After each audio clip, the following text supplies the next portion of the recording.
Okay, done it. Right.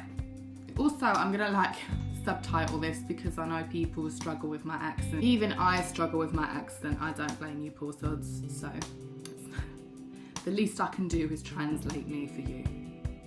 So what is my role exactly? I am a persecutor, but I also have a job of being a sexual alter. So let's like backtrack a minute, yeah? So alters are generally scientifically classed as either an apparently normal part or an emotional part. ANPs don't carry trauma, whereas EPs do. To make things a little more complex, alters can also be a mixture of the two. When you start breaking down alters into general categories, such as persecutors, protectors and so on, these can fall into either one of the ANP or EP categories. Look at me talking all smart, acting like I know what I'm doing. I don't really, I'm lying. It's easy when it's been written down for you and scripted. I did write this script, by the way. I'm not as green as cabbage looking, I love, you know. Okay, so a DRD system can label their parts using these different categories in kind of whichever way they feel suits them. So some may cross over into several roles, but I'm just here to talk about me today. Aren't you unlucky?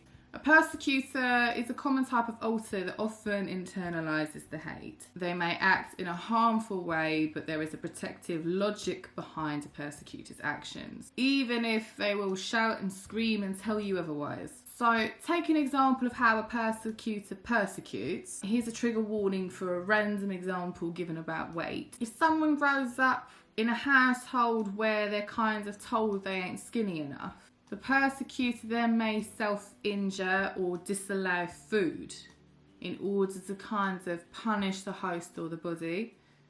But in reality, this is kind of to defer and protect from hearing them words again, and to conform to the expectation. So even if it's unrealistic, that's kind of where their head stays at. Like, right, if I do this, then I won't hear that. Even if it's not a conscious thought of the persecutor, you've got to ask yourself, right, why are you acting in that way? Why is this persecutor acting in that way? Find the root, and it's kind of 2 + 2 = 4. Okay, so that's the end of that trigger warning. My lush Jamie prefers to spout the notion that alters are simply misguided protectors. I wanted to like whoop him upside the head when he first told me that. I was in a place of deep denial, disbelieving that I was anything apart from bad and edgy, you know. And to make me out to be a snowflake like that, or somebody with an insecurity or a flaw, really didn't sit well with me. That went against my role, so I didn't accept it. It's taken me a lot of years to kind of understand why I act the way I do. But that's all part of healing, innit, with DID. So DID is a logical disorder. Think about the logic, and think about why you behave the way that you do. It makes sense that sometimes it's a shitty reality to face and accept. But the reality is, in order to like heal, all alters should be treated with like equal kindness despite their behaviours. And again, like I didn't feel I was deserving of that. So that was a difficult thing for people to impose on me. That was a difficult thing for people to offer. So if you're working with a persecutor and you're finding it very difficult, that's probably why, because that goes against everything that kind of we're made to feel and we're made to do.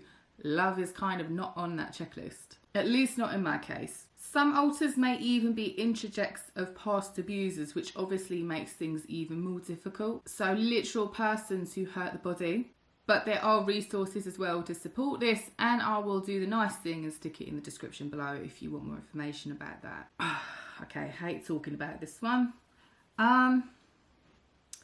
So, not that I should be ashamed, but I can't help but feel it is pretty fucking shameful. It never used to bother me years ago, but as time goes on, the reality of it gets more difficult. As a sexual alter, obviously a trigger warning here for like sexual talk. Obviously, as a sexual alter, I was created to handle that kind of stuff. Whether it's a leery bloke on a night out or some gross perf who catcalls you, guarantee that like I'm out. Does that make me a thirsty bitch? No. Trust me when I say I'm at total war with myself about reveling in the attention versus absolutely despising it. It's kind of like, logically I know it's awful, but my instincts kind of yearn for that attention because that's the way I've been made. I don't seek it, but if I get it, I'm happy, and I shouldn't be.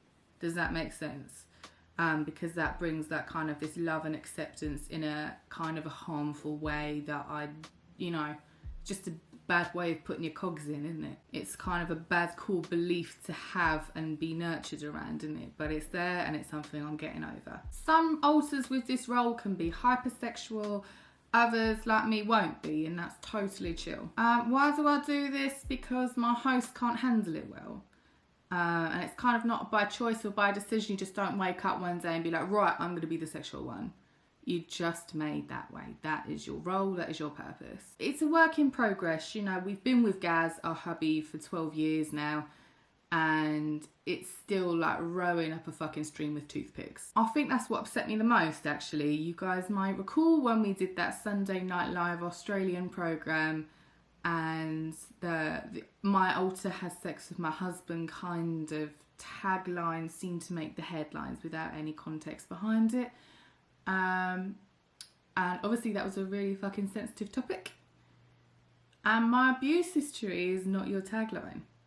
So that upset me. Left a nasty taste in my mouth after that. But I'm past it, I'm over it, we've moved on. I don't blame the show, I blame the media that kind of took up from it, if that makes sense. End of that palaver, and I'm getting off my pedestal. So if you wanted all the magical labels of me, the way we have identified me is an ANP/EP persecutor or misguided protector, if you want to use Jamie's term, who is also a sexual type alter. Identifying and categorising alters ain't always easy business, and you don't have to categorise and identify alters if you don't want to.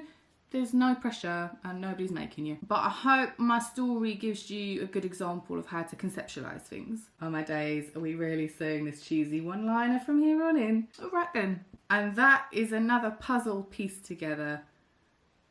Fuck me sideways. Okay, we hope that you have been #educated on persecutors and sexual alters, alter types and alter roles. Also a big shout out to traumadissociation.com for the fabulous resources that we've used today.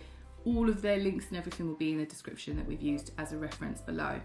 If you'd like to support what we do, don't forget to like, share, comment and subscribe, as it really does make a difference to promoting and ending the stigma of DID. And if you'd like to support future projects, why not buy us a co-file, become a patron. All of the links, including the reference materials for today, are in the description below. You can see I'm just giving up and reading off the bloody board now, can't you?